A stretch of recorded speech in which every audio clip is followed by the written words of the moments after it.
Salut les amoureux et amoureuses de foot, pour débuter cette revue de presse, Daily Mail rapporte que Napoli a exclu toute perspective de signer Cristiano Ronaldo en janvier dans un autre coup porté aux chances de la star de quitter Manchester United.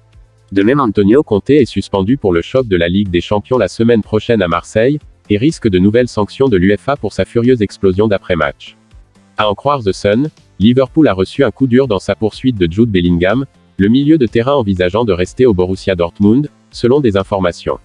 L'ancien attaquant d'Aston Villa, John Carew, risque 2 ans de prison et une amende de 52 000 €, après avoir plaidé coupable à des accusations de fraude. Manchester United envisage d'offrir au gardien David De Gea un nouveau contrat à des conditions réduites, le club envisageant également d'autres cibles potentielles pour la place de numéro 1, évoque The Athletic.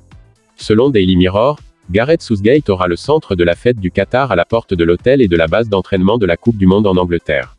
Patrice Evra a dit à Harry Maguire de ne pas abandonner son avenir à Manchester United avant son retour très attendu. Une proposition révisée de Super League européenne pourrait inclure le Celtic et les Rangers. Jesse Marsch estime qu'il est à 4 mauvais résultats de perdre le soutien de la hiérarchie de Leeds United, explique The Times, en ajoutant que le capitaine des Rangers, James Tavernier, a insisté sur le fait que l'entraîneur Giovanni Van Bronckhorst a le plein soutien de ses joueurs alors que la baisse de leur performance et de leurs résultats se poursuit. The Guardian rapporte que les résidents du Qatar risquent d'être persécutés s'ils défendent les droits des homosexuels pendant la Coupe du Monde, a averti Human Rights Watch.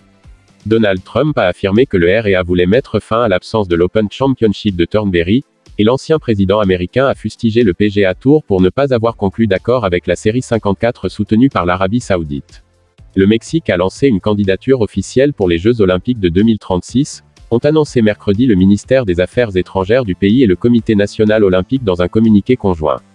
D'après The Telegraph, le football n'a fait aucun progrès sur la diversité des postes de direction, ou sur l'augmentation du nombre d'opportunités pour les entraîneurs noirs dans le jeu, a déclaré l'ancien entraîneur anglais Hogg Powell. Et pour terminer cette revue de presse, Daily Record fait savoir que l'attaquant de West Ham, Miralem Antonio, a affirmé qu'un groupe de stars d'Aston Villa n'avait pas la personnalité de Steven Gerrard lors de son séjour malheureux dans les Midlands.